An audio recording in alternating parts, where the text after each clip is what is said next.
As he was ordered, Rubble had taken off for the outskirts of town in his search for Marshall. Along the way, Rubble did his best to resist crying until he had separated from the others. When he did, he finally unleashed the waterworks. He didn't like anyone seeing him cry. It was bad enough he was the youngest out of the group, even younger than Everest, who had only been a Paw Patrol member for a few weeks, but he didn't want to be seen as a crybaby. However, this was one moment he could let go of his desire to look more grown up. Guilt hung his heart by the neck as he wished he could take back what he said about Marshall.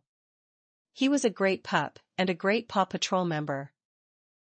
By the time he finished crying, he had arrived at Farm Yumi and Ayel's barn. The recently married couple had agreed to help find Marshall by searching their fields.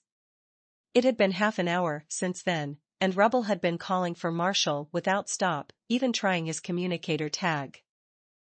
Stopping his bulldozer in front of the farm, Rubble looked around again for any sign of the Dalmatian. Suddenly, he gasped with joy upon seeing what looked like a cloud with puffs of black dots between a stack of hay. I only know one Dalmatian that has that look. He joyfully drove his bulldozer to the hay pile and used it to move the hay, only to realize that it was one of the cows instead. Hey! You're not a Dalmatian. You're not even Marshall. The cow rolled its eyes before walking away. Rubble sighed before dropping the hay back. He's not here. Maybe I should check the other areas. But what if he's already long gone from Adventure Bay? The thought that he could never see his buddy again made Rubble whimper. I can't believe I said those things to him. Sure, he screws up, but all of us do. Even me. Heck, I screwed up a lot when I first joined.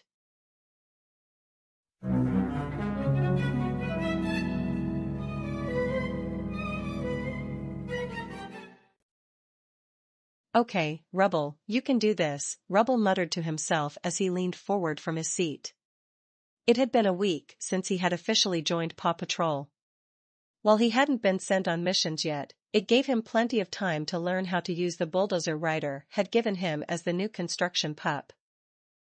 At the moment, he was still getting used to the controls and trying to lift a large hill of sand as practice.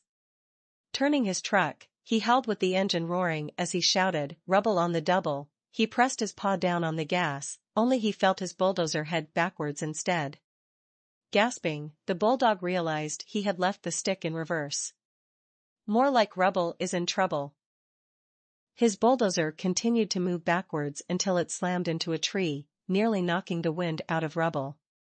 Moaning, he turned it off and sighed, "I'm never going to get this down."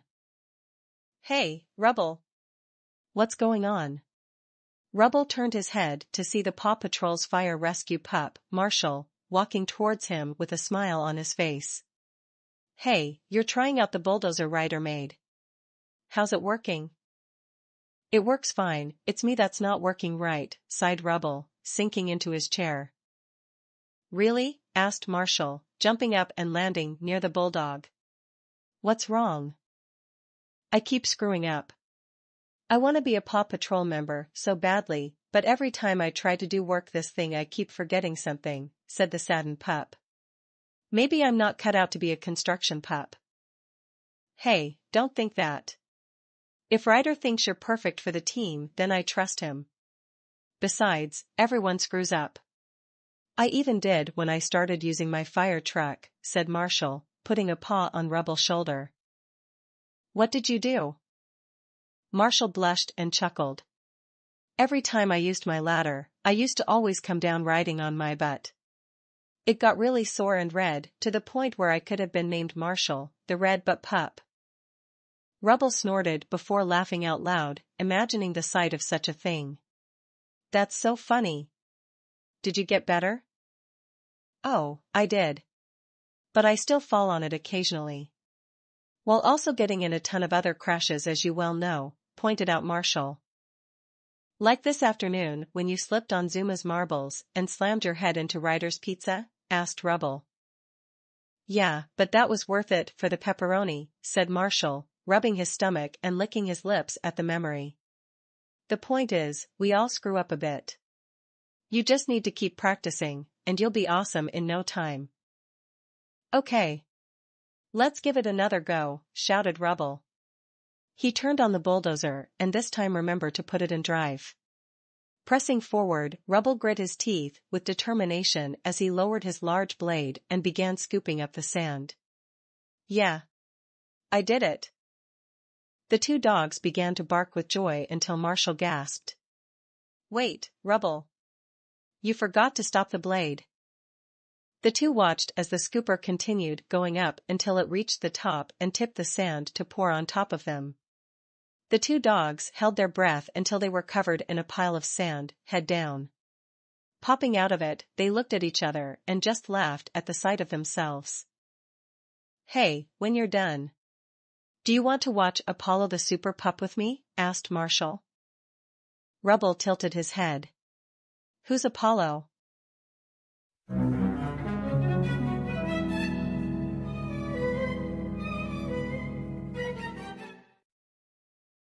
Rubble chuckled at the memory.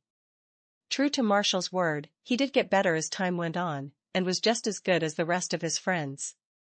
He then whimpered again when he realized that he had insulted the very pup who had given him the confidence to be who he was today by calling him a screw-up.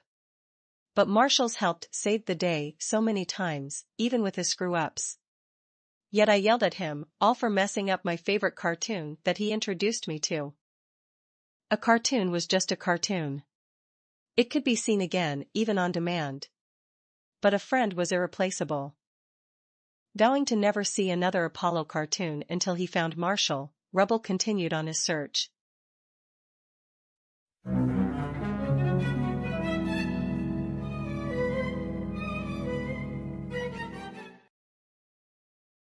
Zuma had searched every beach there was in Adventure Bay, but no luck in finding Marshall. None of the people or animals on the beach had seen him either. That left only the ocean and nearby islands to search for his buddy, but Zuma doubted Marshall was at any of them. Granted, any of the islands would have been a great place to run away, but Marshall would have known that Zuma could have tracked him down with his hovercraft. Deciding to report in, Zuma hit his communicator tag for Ryder. Zuma here. No sign of Marshall. I'm gonna twice Seal Island and any of the other Niue ones. I doubt he went there, but we can't leave no place unchecked. Search wherever you can, Zuma. Ryder out. Zuma sighed as he heard arfing and turned to the right to see Wally the walrus waving at him, fish in his mouth. Hey, Wally. Have you seen Marshall? Wally shook his head, but in turn threw the fish out of his mouth and hit Zuma straight on the snout. Zuma shook it off and Wally caught it again. Ugh, thanks anyway, dude. Wally arfed goodbye as Zuma began to wonder about Marshall again. If Marshall had run away, their words must have been a lot harsher than they mean to be. Zuma didn't hate Marshall, he really cared about him a great deal. He was brave, funny, and always willing to be helpful. As the second youngest, he saw all his peers as his big brothers or sisters. Chase was the responsible big brother. Sky was the graceful sister. Rocky was the smart brother. Rubble, despite being younger than Zuma, was the playful little brother. And Marshall was the fun big brother. The kind who could keep you smiling no matter what. And with Ryder acting like a father figure to them, it was like having a family. And we had our family by shooting Marshall, thought Zuma. Turning his head, he noticed a boat rental shop that brought Zuma back towards his first mission where he saw just how awesome Marshall was. Not to mention how dedicated he was to his duty as a fire pup.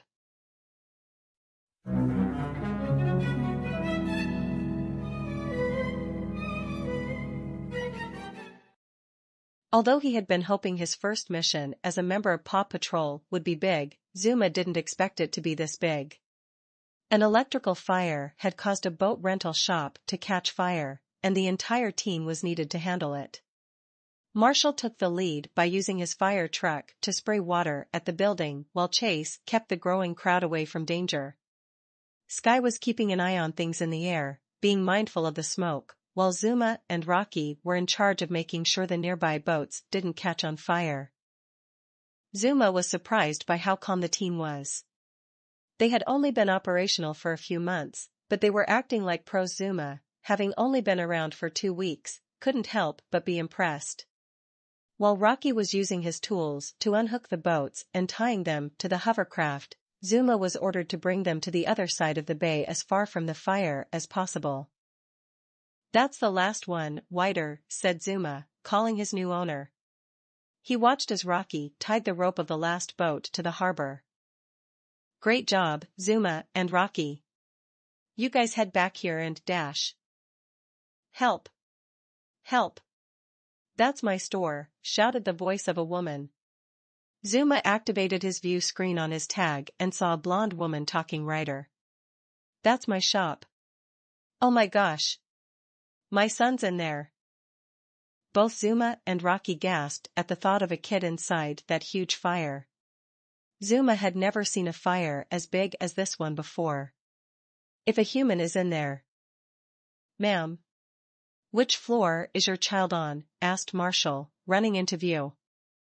Second floor, by the back of the house. Marshall looked to be in deep concentration before a look of determination appeared on his face. Arf. Oxygen mask, a red mask settled onto Marshall's face as he turned to Ryder. I'm going in, Ryder. Have someone else take the hose, and keep spraying the shop. Ryder nodded. Okay. Marshall, you head inside, and find that child. Be careful. Ready for a rough rescue. Zuma, you and Rocky head back here to help with the fire. Green means go. Let's dive in. Rocky jumped back onto the hovercraft as Zuma went full speed ahead. Along the way, Zuma couldn't help but worry if maybe Marshall was in over his head. Hey, Rocky? Will Marshall be okay? It's Rocky and Marshall, Zuma, said Rocky. Sorry, my speech impairment is something I've had to live with, replied Zuma. Rocky nodded. Anyway, Marshall will be fine. He's been training to do this ever since he was born. He'll be okay. Despite his goofiness, he's a good fire pup. Zuma barked in agreement and soon made it to the closest harbor with the flaming shop close by. Before Zuma could follow Rocky out, an explosion from the shop nearly blew the pups off their paws as a giant fireball shot out into the air. Holy cow! Did you see that, dude? Shouted Zuma. Yeah, but Marshall was still in there, shouted Rocky with horror. Pressing his tag, Rocky called out, Ryder. Is Marshall okay? I don't know. I'm trying to get in contact with him. Sky, where did that explosion come from? Second floor. And I could see that fireball all the way up here. Zuma gulped. If it was really that big, then did that mean that Marshall and the child were? Asterisk cough Marshall here. I'm okay. Both Zuma and Rocky sighed in relief upon hearing their teammate's voice. Ryder then spoke. Marshall, what happened? It's my fault. I had to dodge a falling piece of wood, but I knocked over a gas can. The explosion blocked my exit, but I found the kid. He's okay, but we need to find a way out before we run out of air. Can you see any way out? Asked Ryder. There was a brief pause before Marshall answered. Yeah, I think I have a way, but I'll need Zuma's help. What do you need me do, Marshall? Asked Zuma. Marshall giggled. Sorry, still getting used to hearing my name sound like that. Anyway, there is a window in the kids' room that's right over the water. We can jump in and Zuma can bring us to land. Sounds like a plan. You hear that, Zuma? Asked Ryder. On my way, shouted Zuma as he turned his hovercraft back on and made for the store. Although the flames intimidated him, Zuma wasn't going to be a scaredy pup when his friend needed him. He reached the end of the rental where the flames hadn't touched yet and saw the widow Marshall was talking about. Tapping his communicator, Zuma said, Marshall. I'm here. Great. Watch out below. Arf. Axe. The sound of a window smashing alerted Zuma to the window where he saw a red axe smash it up, giving Marshall a clear path for the water. The kid, a blond boy who had to be around 7 years old, was right beside him. Getting an idea, Zuma cried out, Arf. Buoy. The front of his hovercart opened and shut out a buoy with a line into the water. Marshall. Have the kid jump into the buoy. Good idea, Zuma. We're gonna jump. 3, 2, 1, shouted Marshall as he and the kid jumped. The kid screamed a bit, but he managed to land perfectly in the buoy while Marshall splashed into the water next to him. Spitting out water, Marshall pushed the kid to the hovercraft where he climbed in. Thanks for rescuing me. Can I get to my mom now? Asked the kid. Sure thing, little dude, said Zuma with a smile before turning to Marshall, who shook himself dry. Dude, that was awesome. Thanks, said Marshall with a smile. He tapped his tag. Marshall here. We got the kid, Ryder. We're coming back to bring him to his mommy. Great work, pups. See you soon. Glad to see you're still one piece. I thought you were gonna break your promise for a second there, said Chase, trying to sound professional, but Zuma could detect a hint of worry. Marshall chuckled. Don't worry, Chase. I never break my promises. Marshall out. What promise are you talking about? Asked Zuma. Marshall turned to Zuma and said, nothing. Just something we did when we were younger. Let's get back to shore. I got a fire to put out. You're still up for Mao? Aren't you tired? Asked Zuma. Is the fire still burning? Asked Marshall with a grin. Then so am I.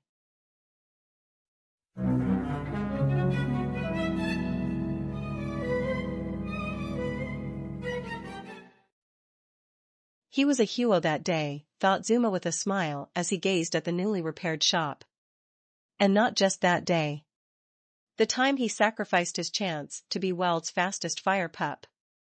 The day he won the basketball game for Adventure Bay. And when he saved those kitties all on his own. Marshall's been hero through and through. Marshall wasn't just a fire pup. He was the most awesome fire pup ever. Zuma only hoped they never lost him as he continued his way towards Seal Island. Marshall sighed in relief as he came out from behind the tree. Nothing like a pit stop after a long drive. And this time no angry squirrels. He had made good time so far on his journey to Jake's Mountain and decided to stop for lunch. Reaching into his bag in his truck, he dragged out some dog bisects and began to eat. Honey-flavored. Rubble's favorite. He frowned upon thinking of his former friend and thought about how much fun he and the other pups used to challenge Rubble to eat as much as he could. For a little pup, he sure ate a lot and made a lot of messes when he did. Marshall chuckled, thinking on the day Ryder took to their first public restaurant and Rubble ended up eating the entire buffet in an hour. Good thing it was all you can eat. Marshall shook his head. No, don't think about them anymore. They don't want to be your friend, so you don't need to think about them. He packed the food away, finding himself no longer hungry. Maybe I just need a good rest. That's all. He lay on the grass and closed his eyes, hoping to get some Zs before hitting the road again. It was actually kind of nice to be sleeping in the wilderness instead of the lookout. No sound of Ryder or the other pups doing what they were doing. Not even Zuma snoring beside him. The two of them curling next to each other in case they had a bad dream. Zuma always used to have those so each of the team slept next to him in his first weeks at the lookout. Marshall began to slowly lose focus and fell into a good sleep, but never noticed the tear dripping down his cheek.